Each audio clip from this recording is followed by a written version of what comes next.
El director de la Policía Científica, Fernando Noble, a quien le damos la bienvenida. Muchas gracias por estar hoy. Por favor, el agradecido somos nosotros por dejarnos dar las distintas competencias que tiene la Dirección Nacional. Bien, hablemos de cómo se trabaja en estos casos, ¿no? Ahí vienen aumentando los homicidios y por otro lado tenemos un 50% de resolución judicial sobre aclaración de estos casos. ¿Qué rol cumple la Policía Científica para avanzar en esas métricas? Bueno, a partir del 1/11 del 17, el rol de Policía Científica es medular para este tipo de investigación, ya que el nuevo Código de Proceso marca que la prueba central, la evidencia, es quien marca las distintas líneas de investigación. Desde el punto de vista de la investigación de Policía Científica es medular el trabajo en la escena del hecho, propiamente dicha, a los efectos de recabar todos aquellos indicios e evidencias que se puedan obtener de la misma, para luego garantizar, mediante la cadena de custodia, lo que son los distintos exámenes. Dentro de ellos, el laboratorio biológico es uno de los pilares a los efectos de obtener ese perfil genético que tiene dos vías. Una, si ya hay un posible autor, pues mediante orden de fiscalía se le toma esa muestra indubitada de esa persona y se compara con lo obtenido en la escena del hecho, o la segunda vía es la que tú mencionabas, ese banco, ese Registro Nacional de Huella Genética que allí alberga desde condenados con o sin prisión, en el otro caso, el otro código que teníamos, y hoy en día formalizado, sin o con prisión. Es más, esta ley que tenemos nosotros, que es la 18849, es muy extensiva. Hoy en día, si tú circulas en un birrodado, por darte un ejemplo, te puedes llegar a agarrar la ley de faltas. Y ahí tú estás obligado a que se te tome una muestra yugal para derivarla al banco genético. ¿Se están tomando en cada caso, en cada siniestro, por ejemplo, en cada situación las muestras? No, en cada siniestro no, eso es aparte. Esto es que si te agarra la ley de falta, por ejemplo, eso que te decía yo, que estés conduciendo un birrodado, un ciclomotor sin casco, pasas al juzgado de falta y el juzgado, allí el juez puede dictaminar que se te tome una muestra yugal. Yo pensaba, ¿qué pasa? Porque muy a menudo se dice que se demora en resolver los responsables de un crimen porque fue modificada el lugar de los hechos. ¿Qué se hace ante esas situaciones? El tema radica en que, si bien los programas televisivos que tenemos hoy en día, CSI Miami, Las Vegas y demás, ellos tienen que resolver sus casos en cuestiones de 45 minutos, una hora, no hay en ninguna latitud del mundo que un ADN se pueda obtener en ese tiempo, ni los países que están allá arriba en el norte, ni los que estamos acá en el sur. Todo lo contrario, es una prueba de ADN con una muestra que esté sin que se degrade, que haya obtenido ese perfil genético, por lo menos tenemos 48 horas de proceso. No obstante a ello, puede ser que esa muestra haya sido, que haya más de una muestra, o sea, más de un perfil, y eso involucra que debemos de procesarla y tener más tiempo. Ese es el peor problema que tenemos nosotros, es que se piensa que se corre en una computadora y enseguida te va a decir match. No. Hay tiempos, hay procesos que están establecidos y que no se puede alterar esos tiempos para la obtención de un perfil. ¿El plazo es de 48 horas aproximadamente? Si la muestra está en buenas condiciones, sí, pero por ejemplo, por decirte algo, si estamos ante restos óseos, necesitas un proceso de 5 a 7 días por lo menos, porque primero hay que dejar que ese hueso se seque, después hay que molerlo, luego después empezar el procesamiento del mismo. Por eso son distintos tiempos dependiendo de la muestra que uno que obtenga. Lo que usted decía al comienzo es cierto, hoy el trabajo de policía científica en las diferentes investigaciones es clave. Capaz que muchas veces nos centramos en la investigación de los homicidios. También ha quedado el descubierto que el trabajo que realiza en cuanto al levantamiento de indicios, concretamente casquillos, y eso ha sido importante porque se han podido vincular algunas investigaciones, se han dado detenciones y en definitiva los culpables han caído y están en prisión. Ahora le pregunto en cuanto a la formación de la policía, ¿no? Porque uno a veces llega a esas escenas, se encuentra muchas veces en horas de la madrugada, donde al otro día tal vez se levanta algún indicio y eso puede complicar. ¿Cómo es la formación de policía científica o cómo se va actualizando esa forma de ir llegando a la escena y de tratar de encontrar en la misma aquellos elementos que permitan aclarar una investigación? Bueno, con lo que tú decías en primera instancia, a partir del año 2014, la Dirección Nacional de Policía Científica, el Departamento de Balística Forense, tiene un sistema automatizado, un software que se llama Evo Finder. Ese software que nos permite establecer todo ese tipo de relaciones balísticas existentes que un arma ha participado en más de un lugar, y esa información se le traslada a lo que es la línea de investigadores. Este sistema nos ha permitido a lo largo y ancho ver la trazabilidad de esa arma de fuego que puede empezar delinquiendo acá y puede pasar hasta Rivera y así establecer esa línea que los investigadores allí les es muy productivo. En cuanto a la formación, nosotros en la Dirección Nacional tenemos la Escuela de Criminalística. A partir del año 2023 se inauguró una nueva dirección, un edificio de 6 niveles, un edificio multiprogramático de 6.500 metros cuadrados de edificación, el cual tiene muchas fortalezas. Por ejemplo, que fue construido a expensas de las reales necesidades que tiene la Dirección Nacional de Policía Científica.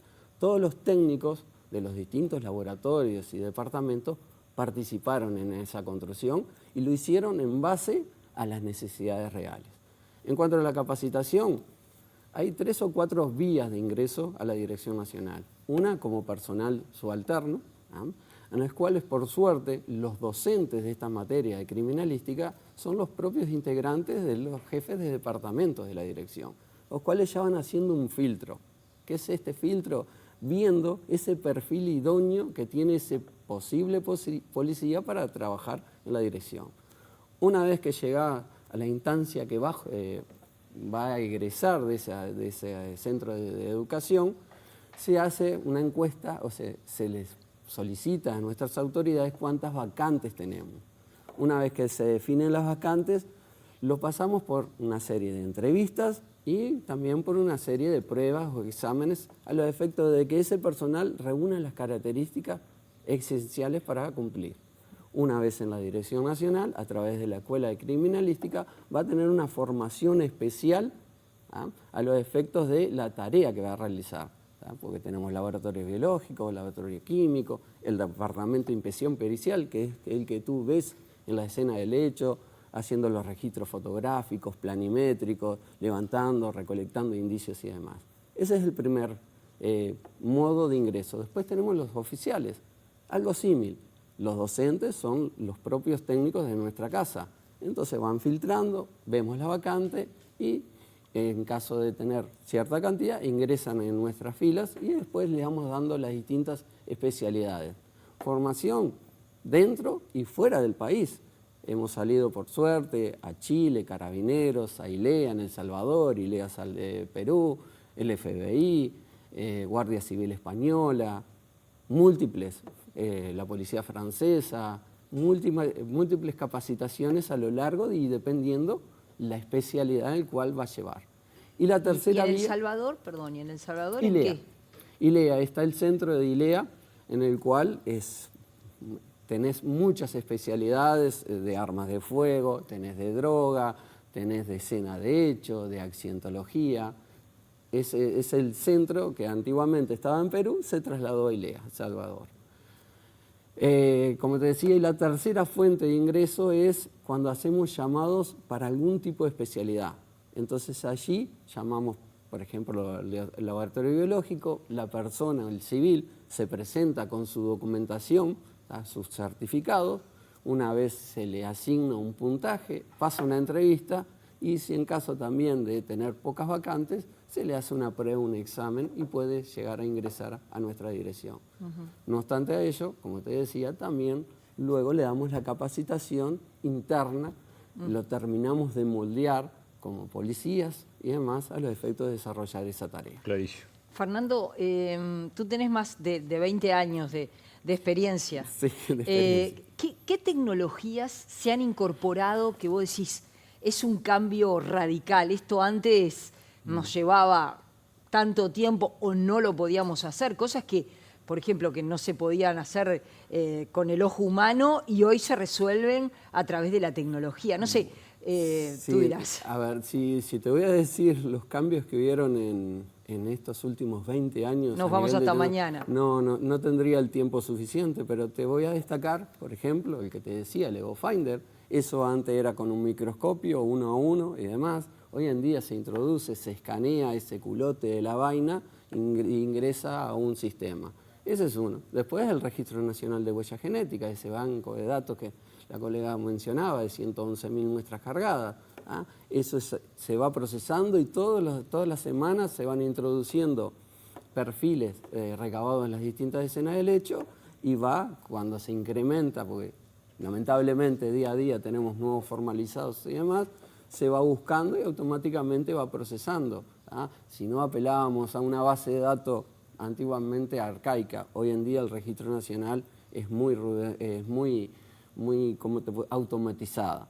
Después otro, en cuanto a rastros dactilares, tenemos un sistema que se llama AFIS. ¿sí? Ese software también nos lanza una lista de candidatos. ¿sí? Antiguamente eran ficheros, entonces se clasificaban por tipo fundamental, que tenemos 4 tipos fundamentales de rastros dactilares, y se iba al fichero. Imagínense 111.000 por 10. Pues son 10 los rastros dactilares. Después, para la escena del hecho, yo resalto en el año 2006, tuvimos justamente con lo que tú decías de la visión, tenemos luces forenses. Las luces forenses, que son distintos focos de luz, por llamarlos de alguna manera, con distintos filtros, que nos permiten visualizar, por ejemplo, sangre, semen, saliva, aquello que a simple vista no los podíamos individualizar. Hoy en día, con esta luz forense, con ese rango de onda que emite ese artefacto, ese instrumental, podemos llegar a individualizarlo, levantar la muestra y después ser analizado en los distintos laboratorios. Ha tenido la Dirección Nacional a lo largo de estos años, estos últimos 20 años, muy importantes avances a nivel de tecnología. Perdona, ¿y el nivel de la policía científica en Montevideo, en la zona metropolitana, es el mismo que hay en el interior? Exactamente, porque todo el interior, actualmente somos 314 personas trabajando en Montevideo, desempeñando funciones, y hay el mismo número en el interior del país, en los otros 18 jefaturas. Esas 18 jefaturas, el material humano viene a ser capacitado de la Dirección Nacional. En sí tienen la misma capacitación. Y si me permitís, el día 11, el jueves pasado, tuvimos realmente un hito, se marcó, ya que abrimos una regional norte en el departamento de Tacuarembó, que en primera instancia va a estar abocado a 4 unidades temáticas. La visión o la expectativa nuestra es el tema de la descentralización del servicio de policía científica, en base a justamente descentralizar estos servicios y permitirnos llegar con mayor prontitud, darle mayor celeridad al proceso de toda la información o todos los elementos que se recaben. ¿sí?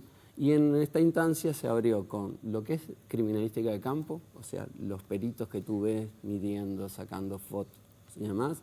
Después tenemos un laboratorio de especialistas en accidentología, ¿sí?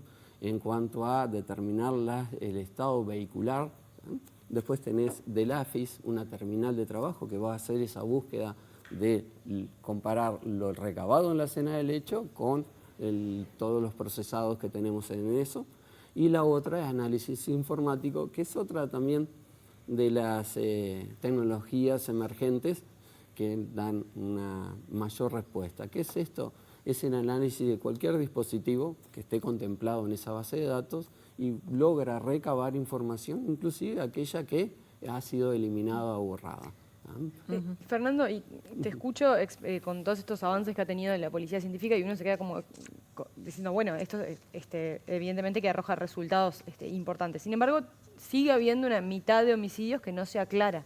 ¿Qué explicación le encontrás a esa situación? Bueno, que no se aclare al momento, yo miro en pantalla aquí y veo el caso de Lola Chorlanés, también caso que pasó muchos años sin resolverse, justamente porque no teníamos dentro de nuestra base de datos la persona que a la postre fue imputada. Es eso que en el día de la fecha tal vez no esté en ese banco, pero el día de mañana vaya a delinquir esta persona, lo ingresemos en nuestro sistema y se vaya a resolver ese caso. ¿Qué pasa también? Hay mucha demanda de trabajo, tenemos equipamiento de punta, tenemos en un laboratorio biológico, por ejemplo, tenemos un equipo que se llama Hamilton, que si vemos la evolución, antiguamente procesábamos de 2 o 4 muestras a la vez, hoy en día este Hamilton nos permite 96, procesar 96 muestras a la vez, pero la demanda es mucho. Somos únicos departamentos en cuanto al laboratorio biológico a nivel nacional. Vienen los indicios recabados de estos otros 18 departamentos y estamos trabajando, se filtra o se trata de filtrar aquellos casos de mayor relevancia, conmoción pública y demás, pero tenemos sí una demanda muy importante. Y no obstante ello, te doy la garantía de que si esa persona no está en el día de hoy, el día de mañana sí está, se va a resolver ese caso. Sobre ese tema, ¿eso quiere decir que cada vez que hay un crimen y ustedes van a la escena, Sí. recogen datos relevantes para resolver ese caso o hay casos en los que no pueden traer información? Bueno, siempre que hay una escena del hecho, por un principio que se llama, uno de los pilares nuestros, que es Edmond Lockhart, el principio de intercambio, que se da un triángulo entre la escena del hecho, autor y victimario, siempre nosotros vamos a recabar algún elemento que haya dejado el autor o que ese autor se lo haya llevado de la escena o de la víctima. Hemos tenido, si hay escena del hecho, generalmente nosotros recabamos elementos, ya sea un perfil genético, un rastro dactilar, una impronta de calzado, es muchísimos los elementos que podemos llegar. El día de mañana, como a mí en lo personal me gusta decir que la criminalística es una ciencia netamente de comparación, porque tú vas a comparar lo que tienes contra una base de datos o con el día de mañana una persona que sea imputada o que haya sido indagada por ese hecho. Nosotros tenemos la puerta abierta a los efectos de determinar si esa persona estuvo en el sitio del suceso o no estuvo. Hay de pronto muchas historias o muchos mitos en torno a este trabajo. Hay quienes dicen que toda persona que comete un crimen, o prácticamente la gran mayoría, siempre vuelve al lugar de los hechos. ¿Ustedes tienen experiencia que eso haya ocurrido? Bueno, yo realmente, al principio cuando me lo decían en mis años, allá en el año 2000, no lo creía. Pero lo que es las cuestiones de la vida, por el año 2009, si no recuerdo, hubo un homicidio en Rocha, solicitaron nuestros servicios, hicimos un equipo multidisciplinario, fuimos hasta Rocha. Y una característica de la dirección, o una de las características de los peritos de allí de la dirección, es sacar la primer foto. ¿Qué es esto? Antes de descender del vehículo, ya el fotógrafo va preparado y saca una foto. Bueno, se procesó esa escena de hecho, se obtuvieron indicios biológicos, dactilares y demás. Se identifica una persona a través de un rastro dactilar.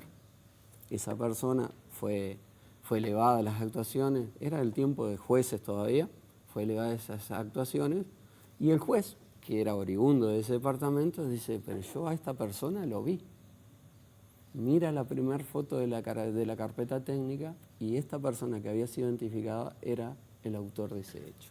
Así que hay experiencias... Es decir, estaba en la escena cuando llegó la policía. Cuando estaba la policía, que el autor puede llegar a regresar a la escena del hecho. Y además también pienso que hoy por hoy, los avances tecnológicos permiten a la policía tener otras herramientas que pueden ayudar a resolver los diferentes delitos, pero también están quienes en definitiva llevan adelante, en este caso el crimen o los delitos, que también saben que modificando algunas cuestiones o retirando del lugar algunas cosas, complican la tarea de la policía. Por eso también está el ayornarse constantemente y el tratar de estar un paso adelante para advertir esas cuestiones, ¿no? Ahora tú cuando me los dices, recuerdo el motivo, porque se le preguntó por parte de la línea de investigadores el motivo por qué había regresado.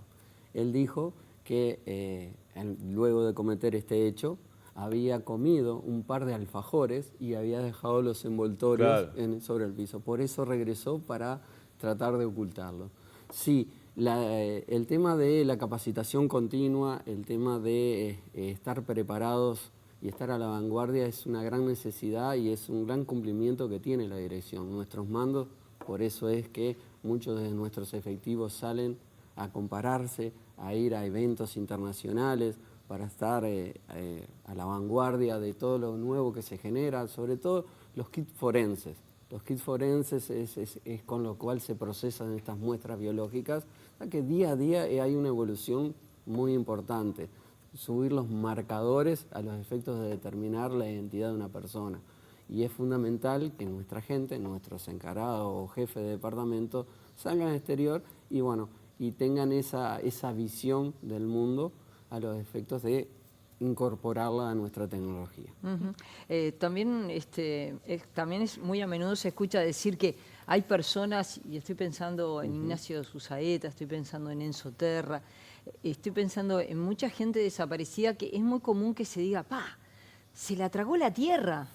Y en realidad la tierra no tiene responsabilidad ahí, muchas veces es la acción de otras personas que hacen que estas personas hayan desaparecido como definitivamente, pero que realmente es impactante. ¿Cómo es posible que no se encuentre absolutamente nada de qué pasó con ellas? Bueno, es cierto, y a nosotros se nos complica mucho cuando no hay una escena de hecho. Cuando nosotros no tenemos el lugar donde fue visto por última vez o el lugar donde posiblemente se haya realizado algún tipo de ilícito, ahí sí, para la investigación científica es muy complicado.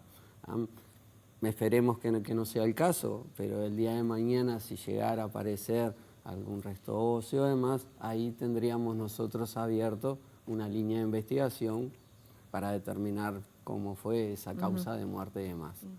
Hablando de casos emblemáticos, te pregunto por el caso de Natalia Martínez en 2007, que desapareció en la Rinconada de Piriápolis y después apareció el cuerpo. En retrospectiva, ¿cómo analizás el trabajo en ese caso? Recuerdo que hubo un condenado que ya recuperó la libertad, pero persistieron dudas a nivel de conmoción pública, digamos, sobre si era realmente el homicida, no era el homicida.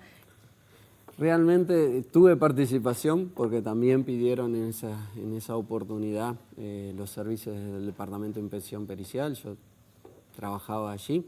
Realmente las inspecciones que realizamos en forma conjunta con personal de Policía Científica de Maldonado ese tiempo, bueno, desde el punto de vista nuestro hicimos todo lo que es para recabar los indicios de evidencia. En cuanto a otro elemento que haya surgido o cuestiones que juzgan, no sabría decirte, porque es ese juzgamiento que tiene la sociedad. Y respecto, por ejemplo, a los restos de los detenidos desaparecidos, ¿la Policía Científica tiene alguna tarea cuando, por ejemplo, se han encontrado restos en los batallones? Sí, la tarea nuestra es meramente el tema de la documentación, inspección y registro.